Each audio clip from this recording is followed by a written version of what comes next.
Ladies and gentlemen, it's the main event of the evening.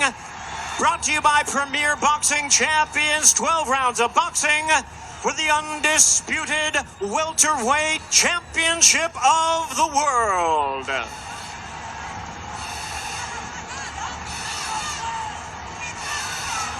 Well, don't take this personally, Romero. It won't work. You do your thing, I do my thing. You know? It won't work. We can't work with Akata. Akata. What is this Akata shit? Like American? Oh, shit. Cotton picker.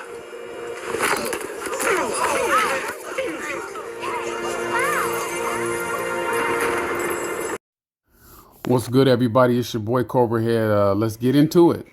We are here, man. I'm so excited. The moment has finally arrived. I think as boxing fans, you know, we definitely got a lot to be grateful of. No matter who you're picking, you know, this is definitely good times in boxing at this time. So today was the official weigh-in. Both fighters came in right at or right under the welterweight limit of 147 pounds. You know, both guys look extremely fit, extremely locked in.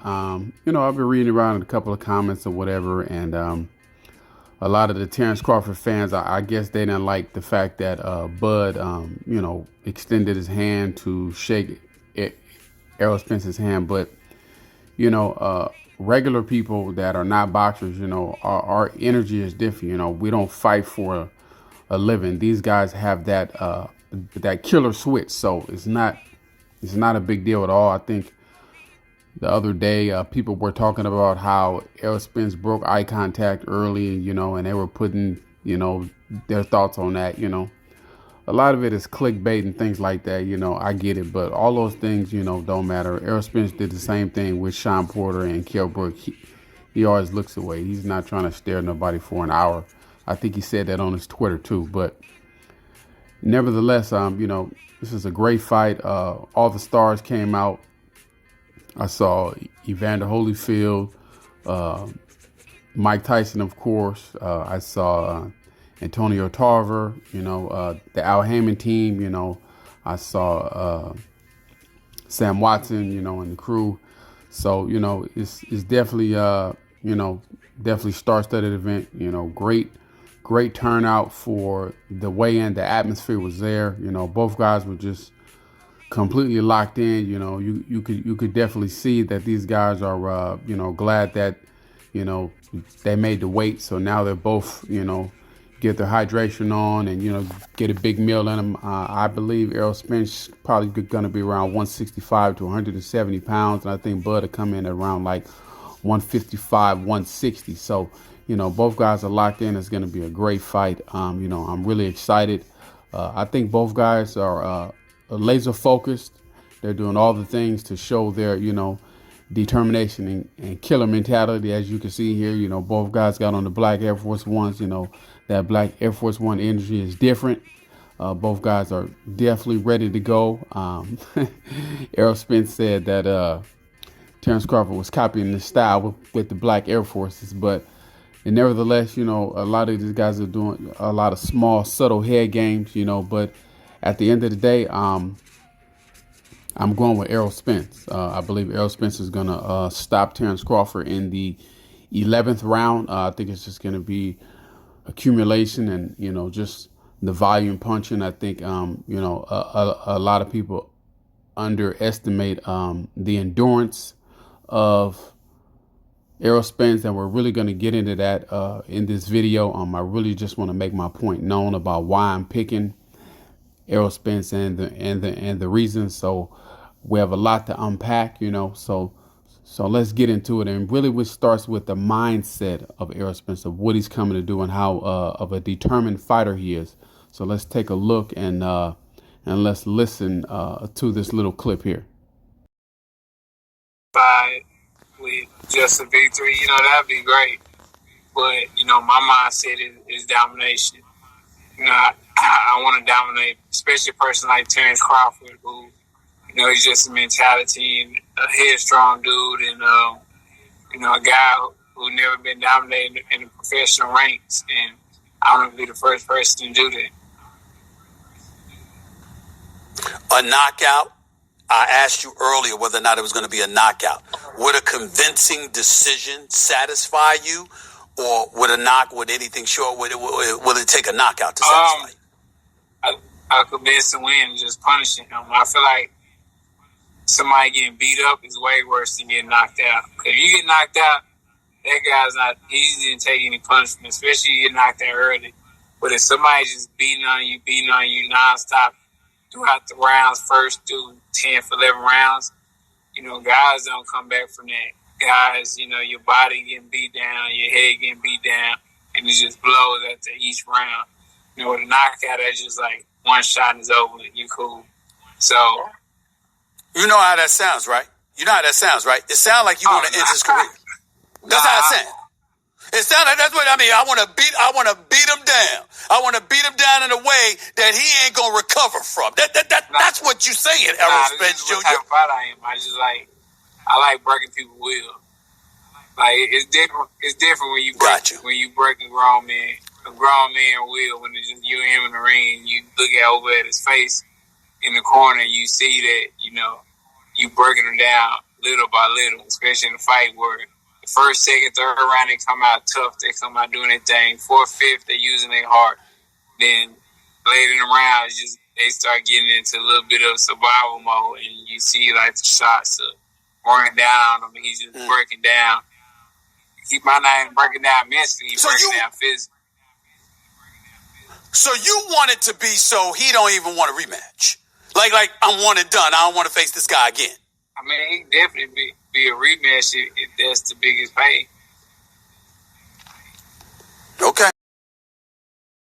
So there it is. Yeah, Errol Spence mentally is just an absolute killer. He has definitely a break your will, I'm going to get you on the front foot mentality, and he's really smart behind his offense. He's just not an out of control fighter.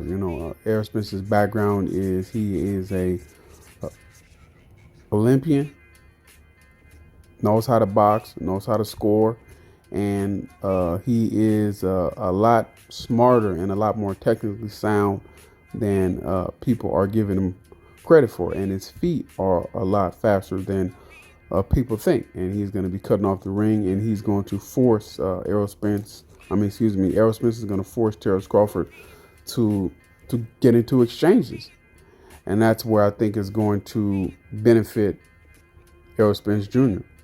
And a lot of the fighters that Errol Spence fights, they're just not the same after he fights him. Danny Garcia he wasn't the same after he fought Errol. Ugas still hasn't fought since the Errol Spence fight. He was hospitalized. His orbital bone was broken. And I haven't heard anything even on the horizon for Ugas since the Errol Spence Jr. fight. And he pretty much destroyed Ugas, really breaking him down, real thudding, hard punches. And if Terence Crawford can take that and dish out more and actually win the fight, man, Terence Crawford is definitely the number one pound for pound fighter, and arguably, can be in the talks of one of the best welterweights of all time, if he can take what Errol Spence is getting ready to dish out. And what do I mean by dish out? Well, Errol Spence, he's a volume puncher. Can Crawford keep up? And before we get into that, I really want to go over what Ugas said after his fight and just kind of give you guys just an understanding of the amount of punishment that Ugas took. So let's take a look at this. Thanks to everyone who was sending in their prayers. My eye was like this, closed and bleeding for almost 40 hours. It looked like tears of blood, but now it is open. In the next few days, with God's favor, when the swelling and bruising are at zero, we will go back to the doctor. I mean, this is what the Bud fans are saying, that he's going to overcome and he's going to pretty much stop Errol Spence. I mean, all right. You know, Ugas was bigger than Errol Spence also, size-wise. And Errol just completely, broke this man down over accumulation of the rounds, the punishment, the body work, the upstairs, the uppercuts on the inside, cutting the ring off, forcing him. Real strong right power jab coming with the big left hand. You know, that's why if you look at, Ugas's face, it's the right side of his eye or his head, but that was broken because of all the left hands. And that's really just coming from just a accumulation of power punches that he was absorbing. Errol Spence is a very, very, very durable fighter. Errol Spence has a good chin. Besides him taking his eye off of things or spit his mouthpiece out in that one incident. When have you seen Errol Spence actually rocked or hurt in a high caliber fight? If you guys want to leave a comment on that or just let me know the fight and the round, because I don't see it. Errol Spence is going to be coming forward, throwing a high volume number of punches. So let's get into that. These are the punch stats here from the Ugas fight. So if you look at the bottom category where it says final punch stat report, the total punches, right? Errol threw 784 punches. That's just the total punches. And then the power punches, right? He threw 476 with a 40% land rate. Ugas total punches was 541. So let's get into the power punches. Okay. It looks like Errol began to pick it up in the third round. He threw 52 punches, then 40 punches, then 53 punches, then 51 punches, then 73 punches, then 86, then 50, then 35. Those are the power punches. But the total punches are at the top. It looks like if you look at round 8. Round 8, he picked it up a lot. He threw 110 punches that round. He threw 86 power punches. So, Errol Spence is coming, These are his fights post-accident, okay? Now we have Errol Spence versus Danny Garcia. He threw 707 total punches. Danny was right with him, too. Danny threw 700. He threw 288 power punches. Danny threw 338. So let's look at round 8 again here. The total punches in round 8 that Errol threw was 78. Total power punches he threw in round 8 was 43.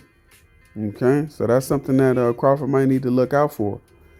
Because round 8, it looks like Errol probably picks it up. He probably trains that way, to just turn it on 8, 9, 10, 11, 12 and just try to break his opponent. Danny was real damaged after that fight also. But let's get in some of Errol's, numbers. This is, Terence Crawford. So this is Crawford here against Porter. He threw 328 punches. 169 punches. If you look at his land percentage, his connect percentage, very, very high, efficient, sharp shooter. That's not gonna get it with Errol. I'm sorry. That's just not gonna. It's not gonna work.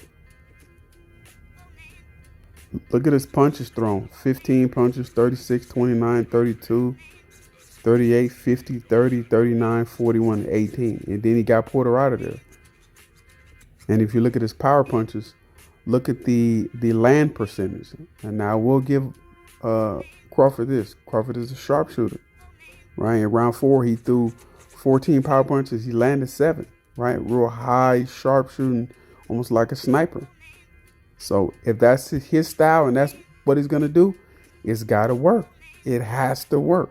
Just for, shits and giggles, Crawford's last fight, he was totally overmatched with David Avanesian. He threw 602 punches, and David threw 276. So you obviously see the guy was trying to survive pretty much, So Bud had to pretty much get him going to open him up to get him out of there. A lot of jabs. If you see all the jabs he threw, first round he threw 79 jabs, second round he threw 92 jabs. So he was just working to get some work in this fight, But my prediction is, Errol Spence will stop Terence Crawford in the 11th round. Terence Crawford was in tremendous shape. He looks bigger. He looks physically bigger to, pretty much handle the, rough and tough, gritty Errol Spence. But that's my prediction. I think Errol Spence will stop Bud Crawford in the 11th round. And, it's no knock to Bud, man. I got so much respect for Bud. And if he does win the fight, I'll definitely be extremely happy for him. But this is just who I'm going with. I'm not riding the fence. Again, my pick is Errol Spence via stoppage in the 11th round. But Bud is very capable to just go out and do his thing and pretty much, shock the world. And if he does beat Errol, I don't think he's not going to stop Errol. I think he may outpoint Errol if he wins. But, some people were a little worried about the judges. Tim Cheatham, he's one of the judges. So people are very skeptical on him. Can Bud get a decision in Las Vegas? I don't know. But we will see. I'm very excited about this fight.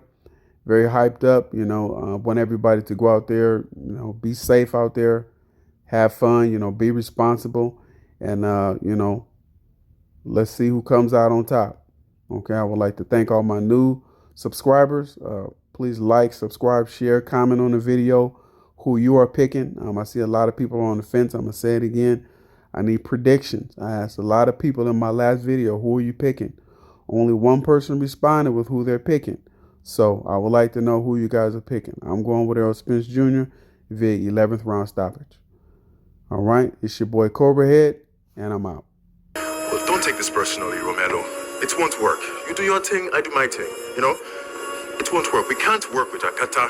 Akata. What is this Akata shit? Black American? Oh, shit. Cotton picker.